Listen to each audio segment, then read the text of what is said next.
Thank you so much. We are so excited to be here today.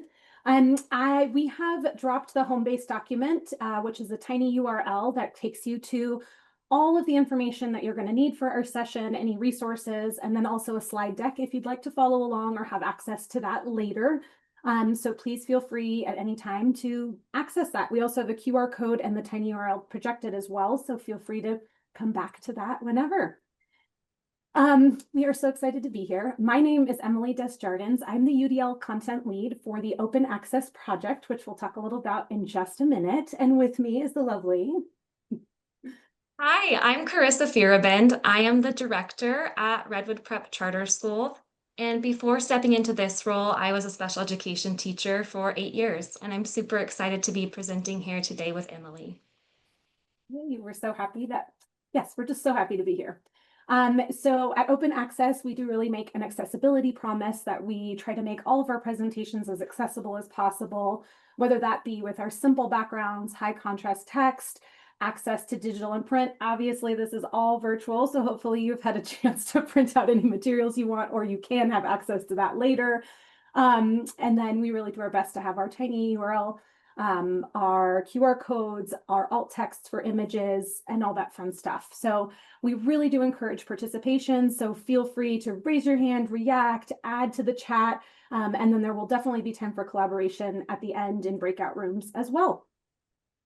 So for those of you who have not heard of Open Access, we are one of the statewide special education resource leads within the statewide system of supports. We're really grounded in the foundational belief that with access to quality instruction, that all students can engage, actively participate, and learn within inclusive settings. We really try to highlight the importance of integrating universal design for learning, assistive technology, and augmentative and alternative communication. And we really believe that with all three of those things truly intact, that we can make all learning environments extremely inclusive. So Karissa is the director of Redwood Prep, as she mentioned, and that is actually one of our open access UDL showcase sites. So we have created showcase sites to really highlight the work that's happening across California within schools. One of the questions we get in all of our professional developments is, okay, what does this look like in the classroom? And so we have really created these showcase sites for educators, parents, anyone interested to go into classrooms and see, what does UDL look like? What does it look like to integrate assistive technology and truly utilize AAC? Our UDL showcase sites right now are in Humboldt County, where Karissa is from, Sacramento County, and then we also have one in San Bernardino County. We have a few opening up slowly but surely, coming soon, which we're really excited about, but all of that is kind of a work in progress. But if you happen to be interested in visiting a showcase site, please do feel free to reach out. My contact information is on the home base document, and we can hook you up with something, hopefully. So the open access team, we like to say we are small but mighty. We have 2 coordinators on the project, Lori and Leah, and then we have 3 content lead specialists. I am the UDL content lead. We also have the wonderful Jennifer Wright, our AAC specialist, and then the magnificent Jill McCann recently retired. And so we are in the hiring process right now for our AT content lead specialist, and they will be joining us in July of 2025 to start our next school year. So again, we're very excited to be here. We do have some amazing partners as well. We are funded by the California Department of Education as well as CCEE. And then we are actually housed at the Placer County SELPA office. And then we partner with North Inland, Antelope Valley, and Humboldt County Office of Ed. Oh, I went backwards. Sorry about that. Karissa, can you tell us a little bit about the wonderful Redwood Prep? Yeah, we are located in Northern California, and I'm not talking Sacramento. I'm talking the real Northern California. We're like 2 hours from the Oregon border in a very rural community.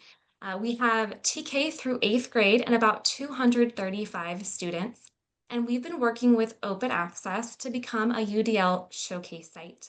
And it's been a great opportunity for us to really enhance our UDL practices and to start sharing some of the things that we're doing on our school to create an accessible and welcoming school for everybody.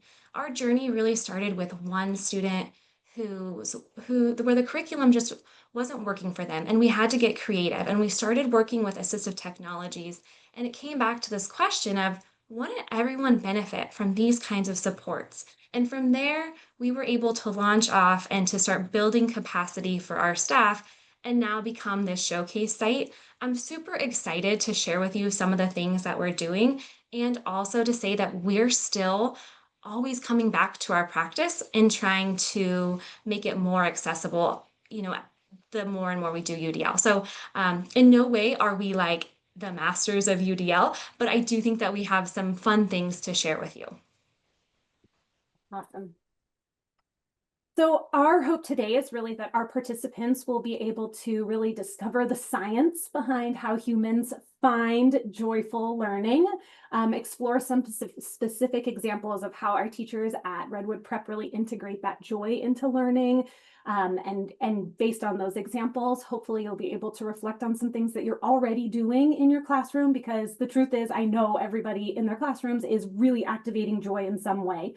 So how can we look at what you're already doing, the science behind that, and then some ways to even integrate some more joyful practices. And then we'll have some time to collaborate and really hear about what you're already doing and build that +1 into your practice as well. Please feel free to add any questions in the chat. And we really want this to be as collaborative as possible. So today we're going to start with our inclusive welcome, and it's going to be kind of an introduction of this idea of joy in learning. And then we'll talk about how is it that human beings experience joy in learning? What does that look like? And then how can we integrate that joy into grade levels all across all grade levels? And then we'll have some time for a little exploration and reflection. So we are going to kick this session off with a video from the absolutely incredible Nicole Tucker-Smith. She really was instrumental in the foundation of the UDL guidelines update this last July.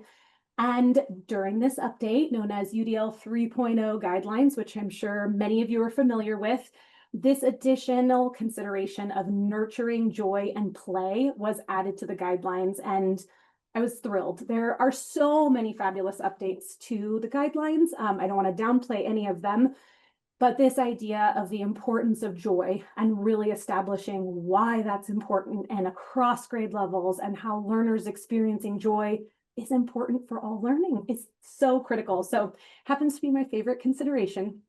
In this video, Nicole really discusses that research behind how human beings find joy in learning. So as you watch, think about how you have experienced joy in your own learning.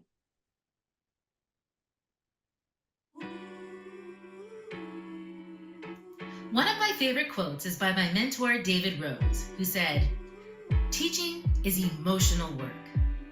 Anyone who has been a teacher understands this statement. Teachers pour so much of themselves in hope of making a difference. And what I've come to realize is that learning is emotional work too. One of the key emotions for learning is joy.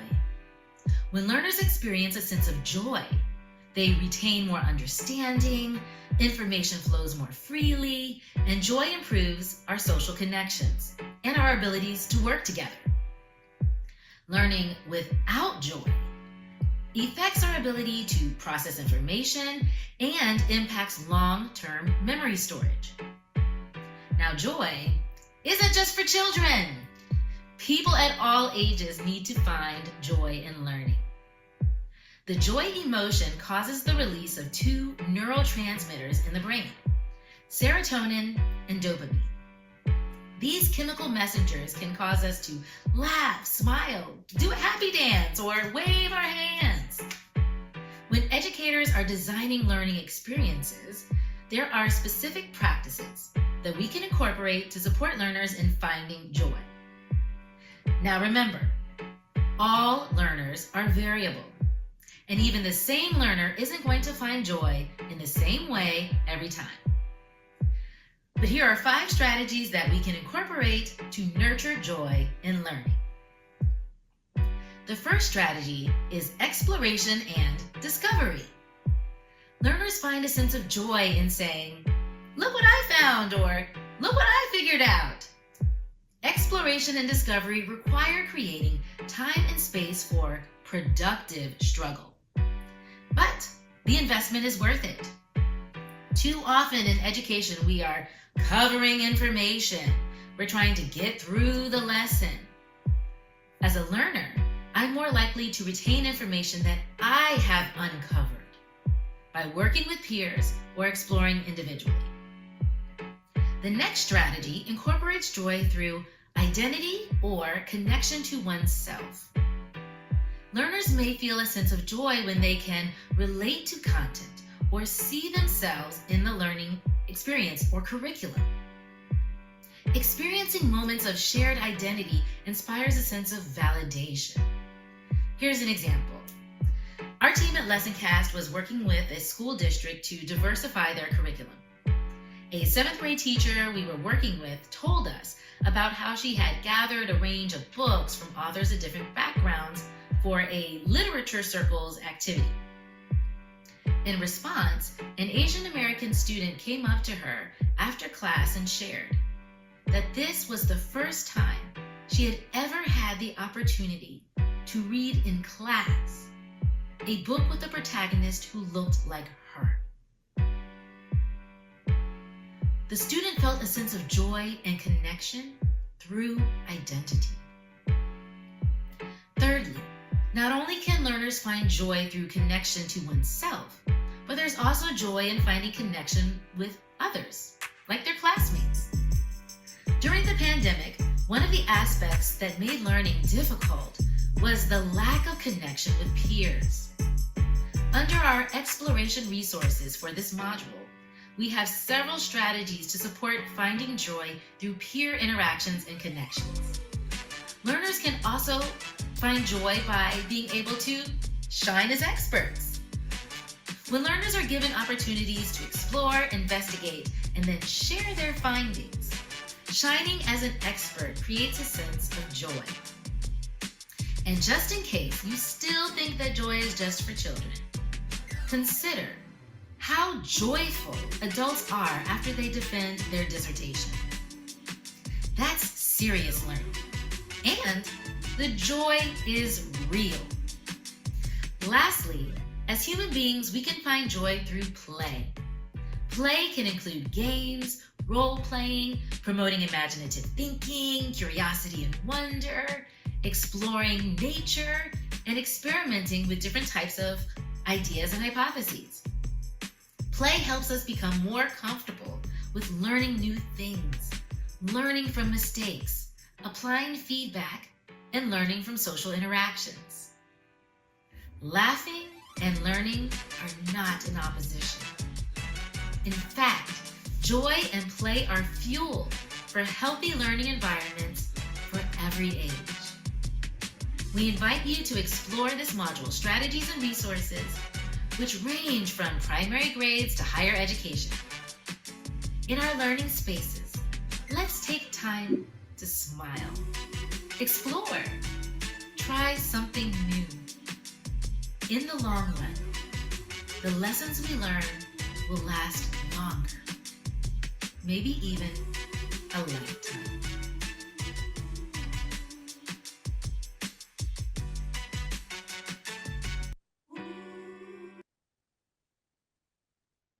I just love that video, and I love the line where she says, laughing and learning are not in opposition. Gosh, isn't that the truth? I love that.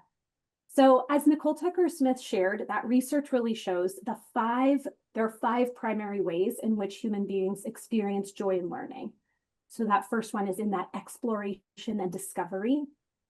When we feel that part of our identity is being represented and we can really connect the materials to ourselves. When we have that opportunity to connect with others, to collaborate. When we have the opportunity to shine as experts. And then when we have opportunities to play as we learn. So having this really focused research is such an important way to really help us focus on creating that deep joy for our students in learning. So as we talk more today about creating options for students when it comes to learning, really think about those ways that you can incorporate these components into your lessons. So today's inclusive welcome for us is to really consider, when have you experienced joy in your life? I am going to put a Padlet into the chat right now. And in this Padlet, I'm actually going to open it so we can all look at it together. The question is, when have you experienced joy in learning? And I've actually used this with a few different trainings. So you have the option of either creating your own post or adding, responding, liking, commenting on something that you already have experienced. Just to make sure everybody knows how to use a Padlet, this tiny little button right here, this blue one, you can open up. You can simply pretend this is a Post-it note, pick a color, type something and post it. Or you can also create a poll, create an image, you can draw something, you can record yourself, you can do an audio recorder, anything that you want. So let's take a minute and just think about, and if the Padlet to you is just too much, just share in the chat. That's totally fine. But we're going to spend a couple minutes just thinking about when we have experienced joy.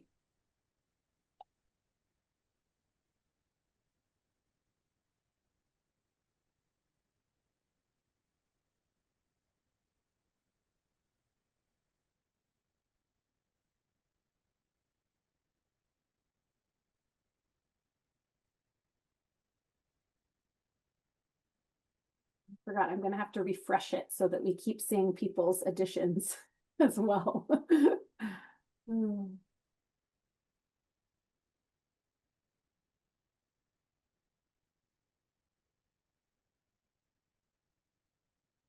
As people are writing, I'm going to share one. Someone in a previous session talked about this idea of a day of anarchy that they created as an introduction to reading The Lord of the Flies. And I thought that seemed so very, very fun and such a great way for them to have that exploration and discovery and also connect it to literature. Joy from being able to be with friends, learn with friends. I love that. Ooh, joy from working hard on a project and seeing the final outcome. That's huge. I love that. That's always fabulous.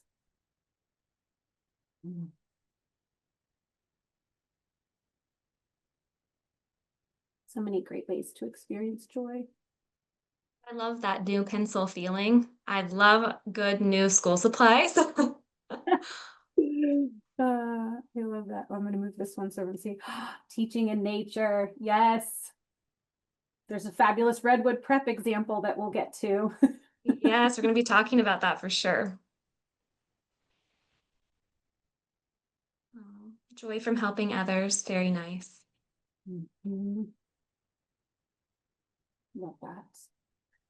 Feel free to add to this and we can come back to it. Whoopsies, sorry about that.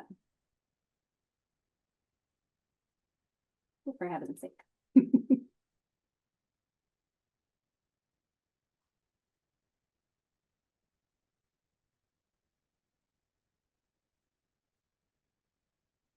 We're all over the place. Sorry about that, guys. Well, thank you. I appreciate you guys contributing, adding to that as well.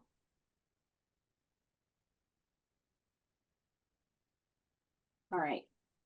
One of the things that I sometimes hear from teachers or from administrators is like, okay, joy and play, that's fun, but you know, our kids can't be running around just playing all the time. And I agree with that. That's true. But I want to make sure I clarify, joy doesn't necessarily mean playing board games, running around. It absolutely can, but it doesn't necessarily mean that. I think when we're talking about joy in learning and joy in education, we're talking about that curiosity, that deep desire to be engaged and be excited about learning and to really feel excitement around the content. So I kind of want to frame that. Before we start diving into really some specifics of how we can find opportunities for exploration and discovery, shining as experts, and all of those specific ways that Nicole Tucker-Smith talked about, I want to talk about why this joy and play is so important. Why is it important that our learners engage deeply? Why is that important? You know, our brains spend a lot of time filtering information. If something is not interesting or relevant, our brains are very smart. They ignore it. They're like, this is not relevant to me. I'm moving on, right? We also know that our emotions are very much connected to learning. There's science behind that. There's research behind that. When we experience positive emotions during learning, we are so much more likely to truly retain it and connect to it. When we are engaged, we retain more, we are able to connect more. Our brains are very intelligent. Obviously, they do a lot of things, but when we receive new information, if it can connect to something that already exists in our brain, it makes these lovely little file folder connections for us. And so when we're able to find relevance and purpose and connection to things, our brain can store information more easily, and it really prevents that overload. When we are able to have choice and connection in our learning, we can really help that attention. We can build our intention and our emotional connection to learning.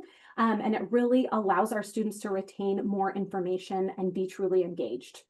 We also know that fun and curiosity and excitement activates those brain pathways and help us to think and remember.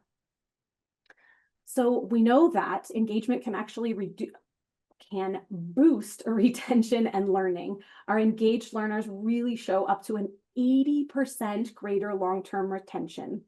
And we also know that when our students are engaged, those brain connections are forming, they increase by 60 to 70%. That's so much.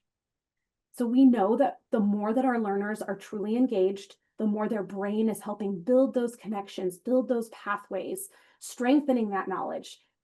When our brains are not engaged, it becomes very unlikely that we are retaining and connecting and storing information. And finally, we know that when our learners are engaged, they're significantly more motivated. When we are engaged learners, our brains actually release dopamine. So we see an increase of 40% more dopamine released in our engaged learners versus not engaged learners. When we feel more connected emotionally, we are 20% more likely to recall information. So with all of this amazing data to support engagement and enjoy, let's dive into some specific examples. So Nicole Tucker-Smith really explained that one of these ways that our learners can feel joy, human beings feeling joy, can be when they have this opportunity to explore and discover. Human beings are naturally curious creatures. When we foster environments that really encourage that exploration, we tap into this intrinsic motivation within human beings. Research shows that when learners are given the freedom to explore topics that interest them, they engage more deeply with the material. And this not only enhances retention of knowledge, but it also promotes a love for learning. And by creating opportunities for discovery, students are more likely to take ownership of their learning, leading to that sustained engagement. As Goethe says, the greatest gifts we can give our children are the roots of responsibility and the wings of independence. And now Karissa is going to talk about some very fabulous specific ways that Redwood Prep really fosters that exploration. Yeah, thank you, Emily. We foster exploration through project-based learning. Our 6th through 8th grade students participate in PBL groups 4 days a week. They're given different choices and they sign up for a different project that they feel passionate about or that aligns with their interests, or maybe it's something new they'd like to try.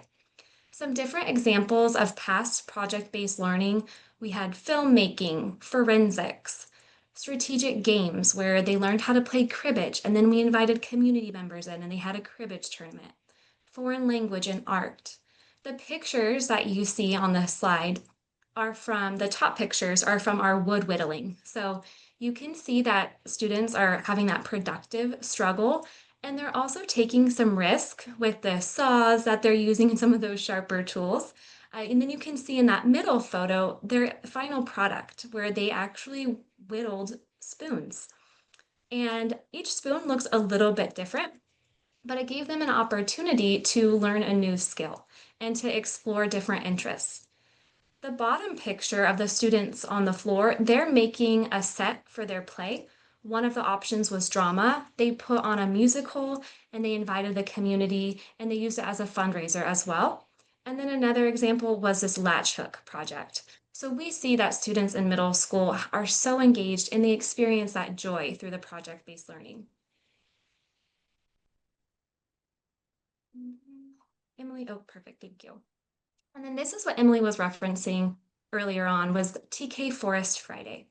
So one of our core values is the whole child, and we want them to be able to connect with nature. Our TK class goes into a forest. We're very lucky that we have so many outdoor activities right in our backyard. They spend a whole day at a local forest doing hands-on activities. They have mud creations, shelter building, nature play, community awareness. And I really love this quote by our TK teacher, Krista. I put in our home-based document a link to the full article that she wrote in a magazine called 10 Strands, all about her TK Forest Fridays if you'd like to read more about it. But what she said is, I am learning that it is okay to let go of perfection and polish lessons, and that I don't have to know all the answers before I ask them. That following my own curiosity and joy is a gift to myself as well as to my students. I think as educators, our own joy is contagious. So when we're excited to explore, our students are too. And I think Krista's experience shows how her own curiosity in the forest directly inspires joyful exploration in her TK class. And so I'm just curious, what is maybe something that you're all passionate about that maybe you could bring in to your curriculum to support your students' exploration and to create opportunities not only for your students to experience joy, but also for yourself. And if you want to just drop it into the chat, feel free.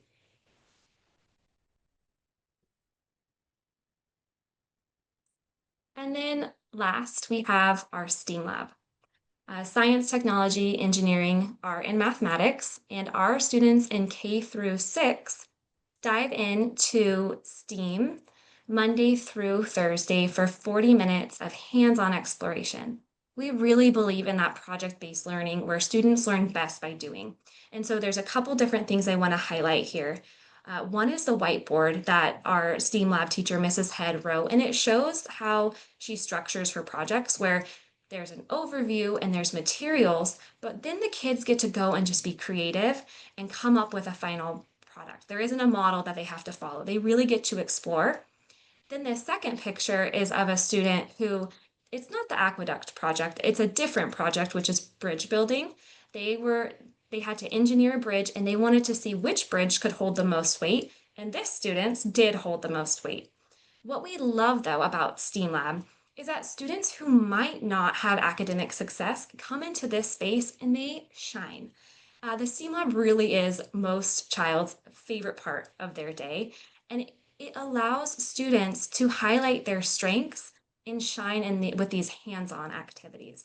I just want to read out some of the things that people are putting in that brings them joy. So there's cooking, knitting, sensory, photography, and I think all of these would be great ways to incorporate project-based learning into your classroom, utilizing some of those different things that bring you joy. And I love creating not perfect pottery. And I think that comes back to what Krista was saying is, I think as educators, sometimes we can be perfectionists and it's okay to let go of that and to let things get a little bit messy and to see what happens and do it by trial and error.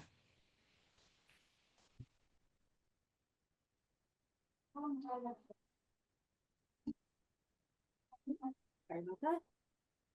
I love all these examples. It's so exciting. So the next way that we've learned that human beings experience that joy in learning is when they have that opportunity to shine as an expert. Celebrating students as experts in their own right really boosts their self-esteem and their motivation. When learners share their knowledge and skills, they not only feel proud, but they also engage more actively with their peers.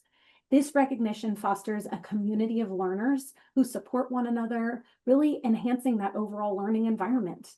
And by highlighting individual strengths, we can create a space where joy thrives and we can have that deeper engagement in learning. Benjamin Franklin says, "Tell me and I forget, teach me and I remember, involve me and I learn."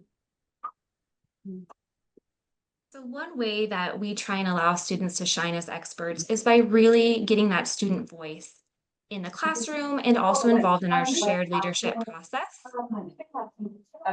One activity is called a jigsaw activity, and you might be familiar with this, but it gets that collaborative learning going. Students work in small groups to become experts on a specific piece of a larger topic. They they go to an expert group and they work to become proficient in their assigned material, and then they return to their original group and teach their subtopic to their peers. And each student's contribution is essential for the group to understand the whole topic, which creates more accountability because they know if they don't do their part, then their group is going to have a missing piece to the puzzle, essentially. So it really increases that accountability.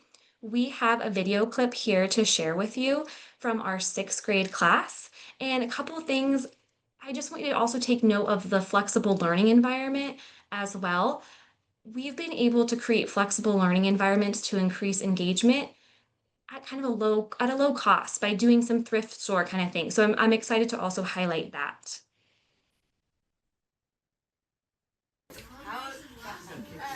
Over time, food became a popular course in the lives of the Chinese, from the common people to the emperor himself. In fact, the 6th century Buddhists revealed Taoism. Sri Lanka, Thailand, Laos, and Mongolia. And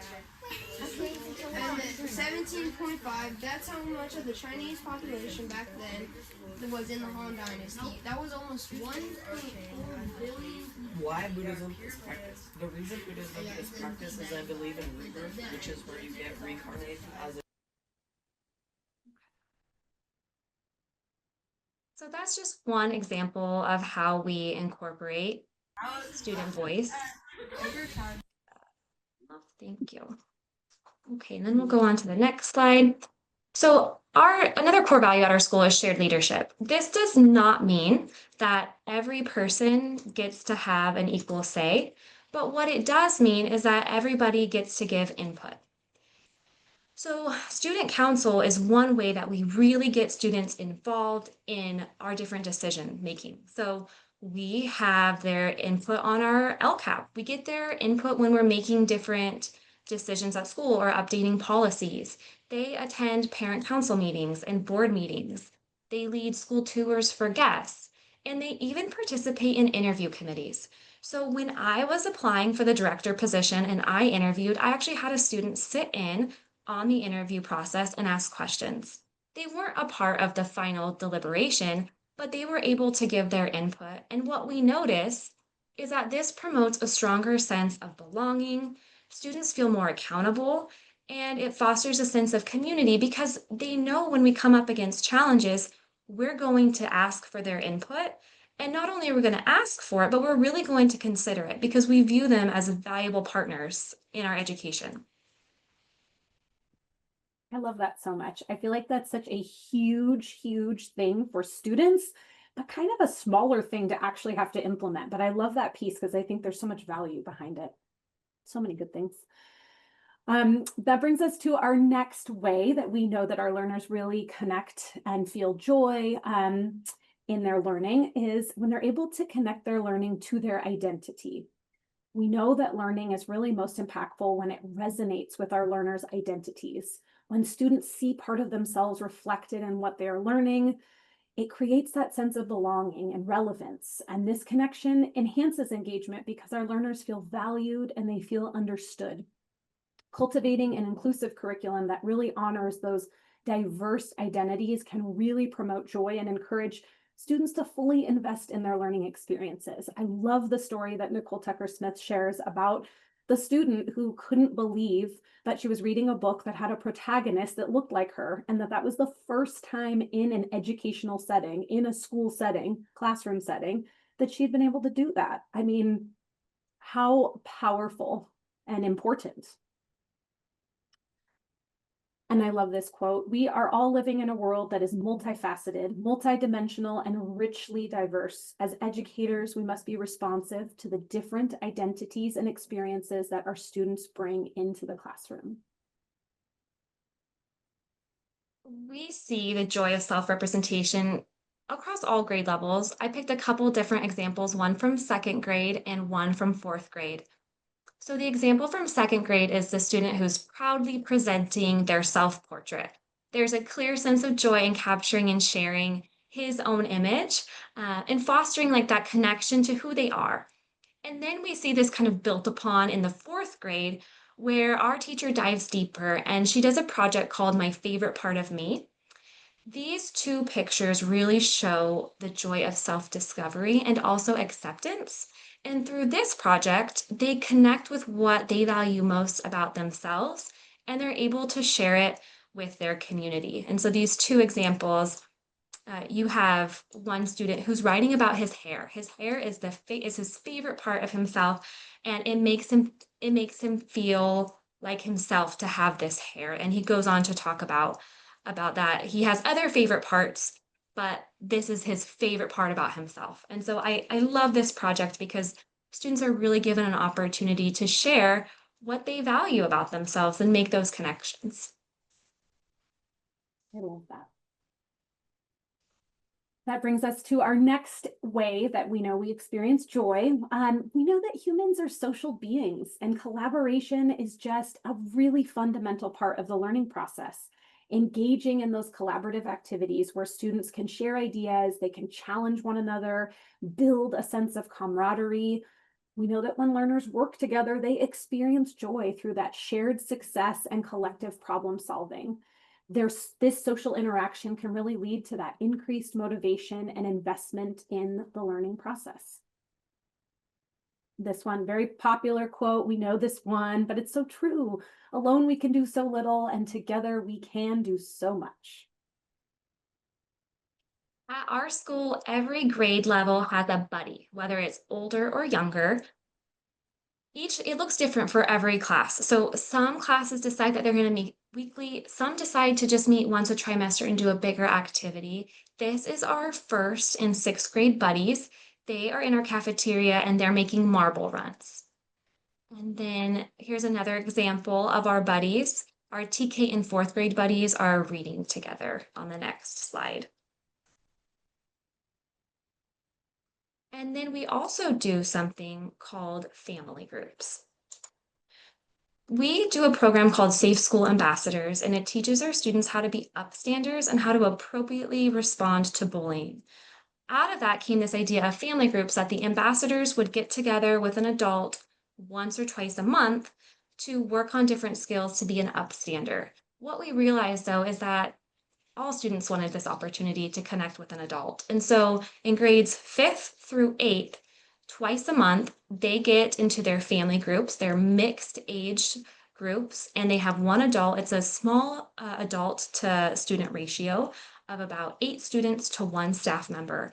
And we've pulled in a variety of staff. So we have teachers, we have our chef, we have aides, our operations manager.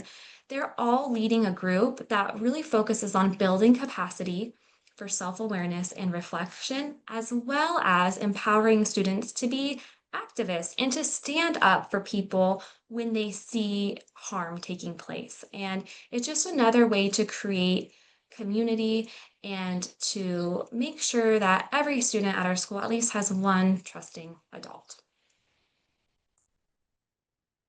Another thing that we do is morning meetings, and this happens across all grade levels. Our TK class does have a very sweet morning meeting, and they start every day by greeting each other and saying good morning. And then they also do breath work and self-regulation. And so we took a video to just show the cute little TKers morning meeting and them greeting each other.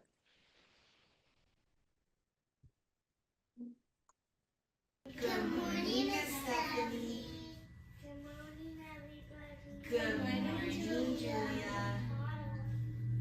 Good morning, everybody. Good morning, Aaliyah. Good morning, Coco. Looks like it's a cork rock.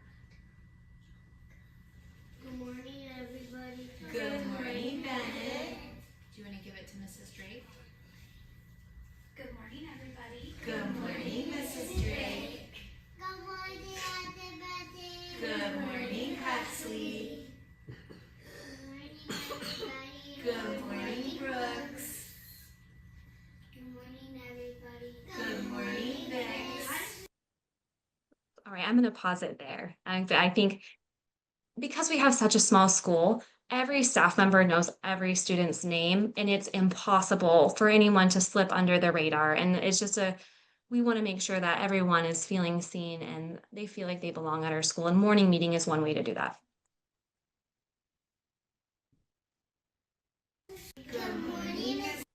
Oh, sorry about that. I don't know why it keeps replaying. Sorry about that. Finally, that brings us to play. Incorporating that play into learning really taps into that natural inclination for fun and creativity that we all have. Playful activities can really serve as those powerful tools for engagement, making learning feel less like a chore and more like an adventure. And when students really enjoy that learning process, we know they're more likely to participate actively and take risks in their learning. So in creating a playful approach can really lead to heightened curiosity and can really increase a willingness to explore new concepts. Albert Einstein is an enormous fan of play and creativity and imagination, and he really says it is the cornerstone for building the skills to creative thinking as well long term. But he says play is the highest form of research. This is one of my favorite examples. I just danced in first grade. So our first grade teacher has a button and it's a 30-second dance party. So she randomly will hit that button and then it comes over and says, dance party. And then all the kids start dancing. It's a great tool for her to use when she notices the first graders are needing a brain break. And I took a video. I have to apologize. The video quality is not great, but you'll get the general idea.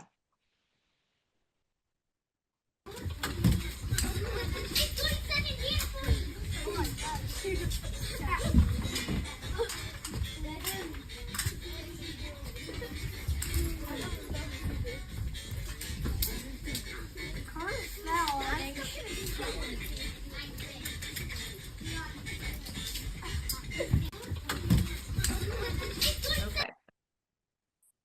So it's just a quick, easy thing to get kids up and moving and also to bring some fun to the classroom.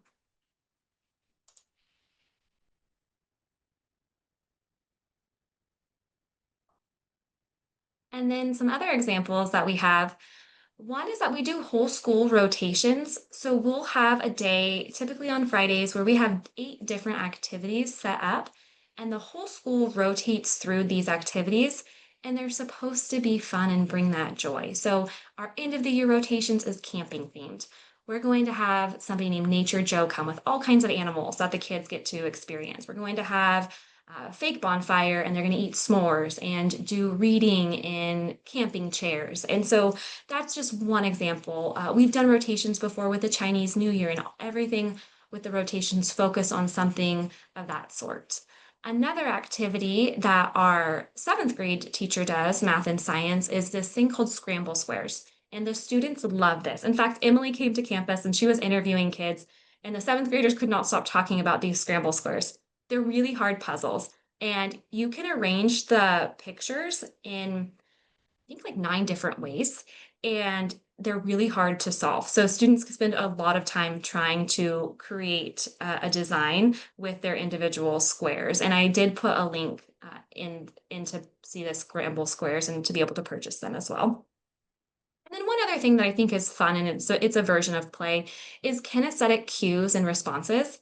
So I have a video to show you of our 4th grade class. They're doing math, but this teacher has a lot of different ways that students can do kinesthetic responses to keep them engaged. And so they're going to show you the 4th grade zeros trick.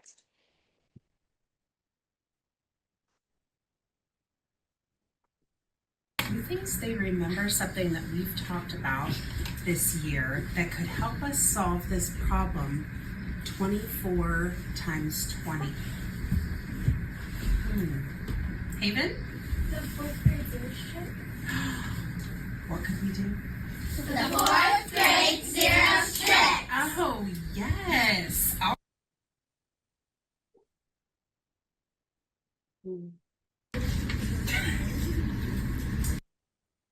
Okay, so yeah, they just do the 4th grade zeros trick, and let me tell you, those kids love it.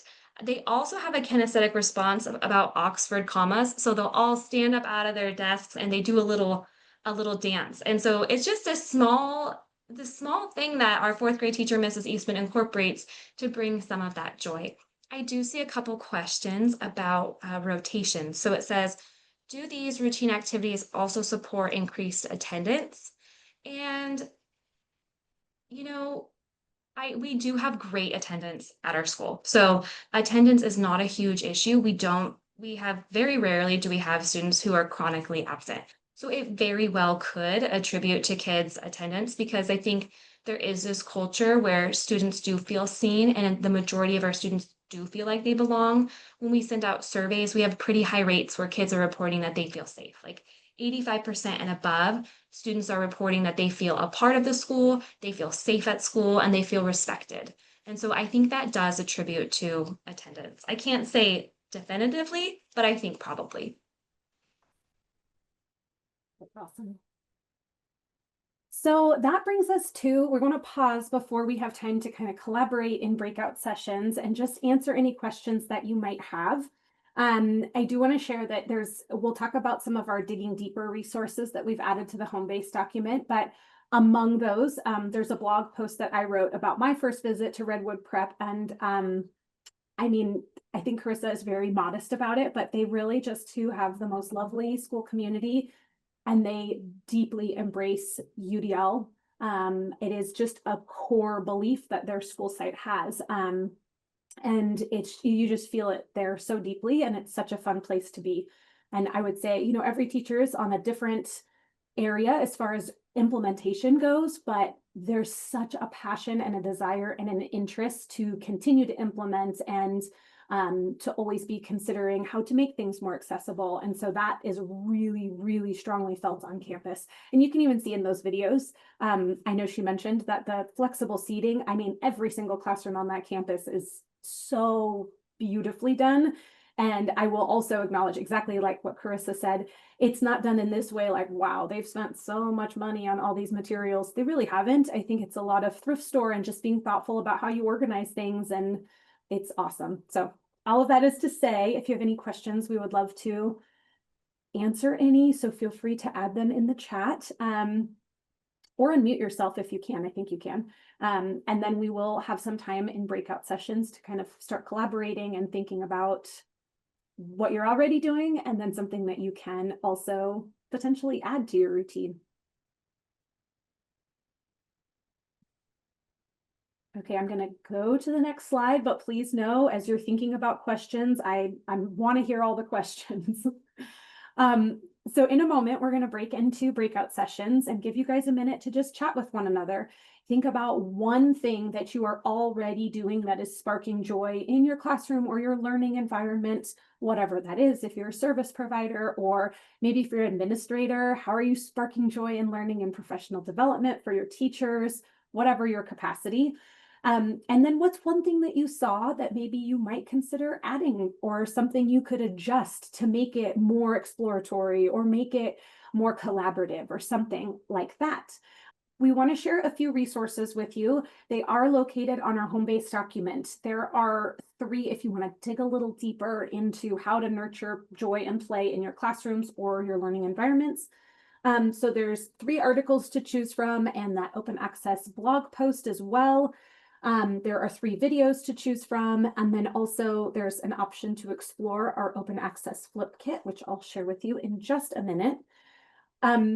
Coming soon from Open Access is our new podcast, which we are calling UDL Unlocked, the podcast that breaks down each consideration within the UDL guidelines and brings them to life with real classroom examples.